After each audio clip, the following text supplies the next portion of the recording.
Hello, I'm JonSnow George from Solaris Gaming. I'm here to bring you a 3-base Roach Nydus TVZ build, presented by SE2HL. Please follow them on the social media links provided. This is a very strong build that I use in my play all the time. It comes off the basis of having 3 hatcheries, 3 gases, and then Lair with the Roach Horn, and then you use a Nydus, and you attack the player either inside their base or near their base with a very strong build with the support of your lings, roaches, and queens. In the early game, you want to have a lot of queens for defense, for a lot of reasons. First of all, they're very good. They can defend against banshees, hellions, hellbats, marines, really anything that Terran can throw at you early game. The roaches also help against these, but the queens you really want to use because it will also trick your opponent. Because you'll be spreading creep, and they'll think that this is more of a macro play because you're getting ready for the late game, spreading creep, injecting with all these queens. But really, they'll be helping you for your attack when you put them in the Nydus. You're also going to want roaches and lings. These are basically your army. They're very strong, and with the new meta where hellbats are very common now, they're going to be strong against that too. So they'll be really good defensively and offensively, which will help your win rate because there'll be a very wide region of builds that this will counter. So essentially, you're going to get 3 bases early on, take up to Lair, and you're going to get a Nydus and then attack. It's a very strong build. I use it in my play all the time, and I'm going to show you a build this build in one of my own replays. Here I am in the replay. This is me, JonSnow, versus Shofu, also known as Major. So this build, we start out with pretty standards, droning up, setting your Overlord. Nothing crazy happens early. This build is going to be a Roach Nydus off of 3 bases. Very standard opener. It looks pretty macro from the outside, but on the inside you're really doing a pretty cheesy all-in aggression build. These types of builds are really great, especially because they don't need too much expertise to execute. You can take down opponents who might be higher skilled than you, like me taking down Major. He's a very, very good Terran, and in a macro game I'd have to try a lot harder than you would in cheese type scenario. It can get you a nice lead, and then you can close out games. So first, you want to start out with a 9 Overlord, and then just drone up to 15, and take a 15 hatch. You also want to send your Overlords to the corresponding bases, just try to scout out where your opponent is. So I send my first one down here, my second one up here, and then whichever base you is, just have the other Overlord loop around, so you can have 2 Overlords. If you look in this replay, Major is actually down here. So I want 1 Overlord here, while the other one should be here.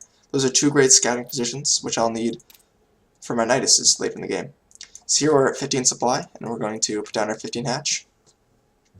Following this will be a 16 spawning pool, and then a 17 gas.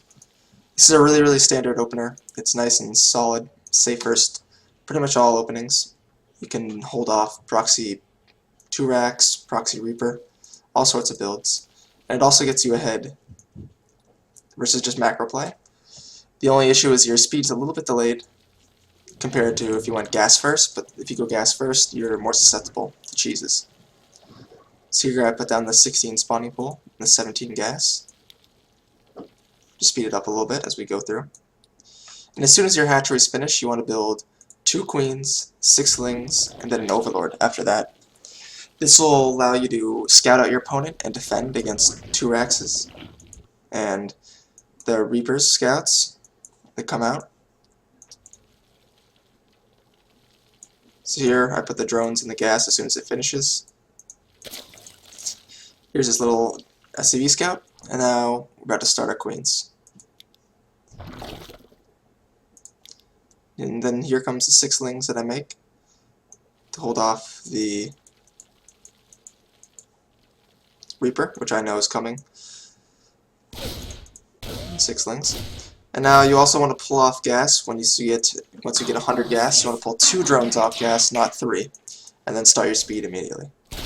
I like to have 1 in gas, just leaving 1 in there, because it gives you a nice pacing of how far you are in the game, and you can start your layer quicker. It confuses Terran. They see one Harvester and gas, they don't know if you're doing a cheese early or not. So here you want to make a third queen as soon as your queens finish. You're going to be pumping out queens from the hatchery. Oh, this guy got very low. He's just dancing around. So one of the secrets of the build is that you're going to have lots of queens. So it looks like you're just going to creep spread, play a macro game. But in reality, the queens are part of your aggression, as they're going to attack with the Nydus. So the goal is to have 3 queens, and a third base, a lair, and 3 gas.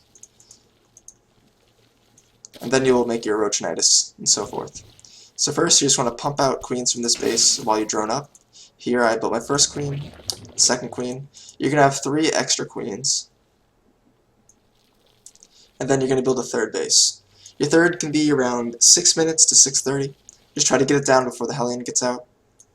This third, it's pretty much a decoy.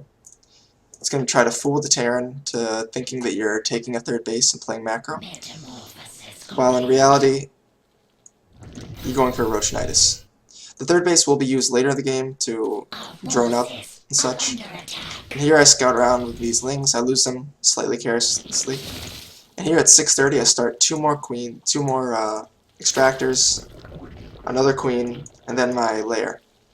Once your layers are around halfway done, you want to build a roach warren. You don't get roach speed with this build, which is another slight difference because you want to get more roaches. And with the Nydus, it doesn't matter how fast the roaches are going, really. Here I am poking out with these queens just so Major thinks that I'm playing macro. And as you can see from his vision, everything looks standard. A third base, 2 queens, and now he's just going for Hellion Banshee. Really standard with third base. He thinks everything's fine. And here we are with our third queen. So we're defending against these Hellions very easily because we have so many queens. Now our lair is almost complete, and we'll build a Nydus worm as soon as our lair finishes. These Hellions are already softened up from these queens to make it easier to break with our Nydus. And here we go, the Nydus as soon as our lair finishes. And we still only have 3 gas, that's all you need with this build. And now, you don't want to egg hotkey these roaches, just because it's a lot easier to use a Nydus if you just use the Hatchery rally. Egg hotkeying is when you... Oh, here he scouts with this Reaper. This is actually probably a worst case scenario in this build, and I'm still able to make it work. That's just how strong the build is. So, yeah, egg hotkeying is where you put the eggs in hotkeys so your units are already hotkeyed once they come out. You don't want to do that, you just want to rally them. So here's my first Nydus down here. He can't see it, but he's still preparing because he scouted it. So you put all your queens and all your roaches. You might want to leave a queen or 2 behind to inject, but overall I brought all my queens. Now you just come out here, hotkey all your units, and go for the ramp. He took out this Overlord, so I don't have a second Nydus attempt, so this one got down because this one didn't die. Even if this did die, I would still be able to get Nydus up because you have speedlings and you can push. So here I go. I want to lead with my queens so they can get their nice transfuses. I should have morphed this into an Overseer to deal with the Banshees more easily because they will uncloak soon. But here, even with a full surround on this bunker, it still goes down really easily. I'm able to transfuse all my roaches, and I'm just nailing through all of these SCVs. Meanwhile, you can just keep making roaches and overlords, spending all your money. And here, all his Hellions are dying. His Banshee stays alive and keeps repairing it. That was the one thing that saved him from flat out dying this game, was his Banshees. This was an Overseer, and we've been able to take this out. Now I start roach speed, and you can see you can start to transition out. You can make some lings too. Lings are also great at ravaging the SCV lines and such. So here I go, just taking out more and more workers. 22 so far, and even more go down here. And I'm doing a lot of damage here. It's really slowing down his tech. He's got no tech labs. He's losing a lot of SCVs, and now I just drop a Spire down, and I drone up. Most of the time, this build will flat out kill your opponent, but in the case it doesn't, you're set up for a great macro game. You have a lot of queens, you have a third base already ready, and you're already on layer tech. So as far as all ins go and cheeses, this is not as risky as it gets. It sets you up for a nice macro game. where hopefully you're in a lead because he dealt a lot of damage with this build. And now I just go into Mutas.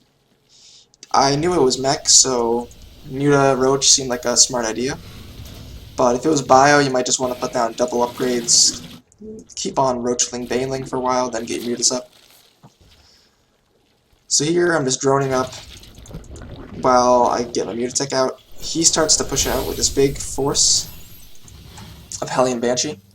And another additional benefit of this build is Roaches are very sturdy. They can hold up against the Hellions very easily compared to Lings. And here I also have you also have Overseers to deal with these Banshees. And as soon as these Mulas come out, I'm able to clear this up really easily. He does deal a little bit of damage, but it's nothing compared to the damage I was able to do to him. If you look at the total workers lost, he lost almost 30 workers with that attack. But this is major, he's a very talented Terran, so he was able to bounce back a bit, but even that wasn't enough as I come in here, do some more SCV damage, then Major decided to tap out as I was already almost doubling supply, had a nice economy. I would have been able to explode out double upgrades and a bunch of roaches, and he probably wouldn't have been able to have been taking his third, and the game would have ended. So this was a really, really strong build. I learned it from Roro in Pro League. If you want to watch that game, it's Roro versus Kier in the round 3 Pro League season. He does it, but he does 2 Nyduses. He has one here, then one in the main base. I wasn't able to Nydus in the main base because of him sniping my Overlord. But the Roro game, he does a similar build as this, and it's just extremely strong, especially on this map where you have nice spots to Nydus. But it can work on any map because the Nydus doesn't matter about how long the map is or how short. It'll just make it out there. So thank you guys for watching. This was the ZvT Build Nydus.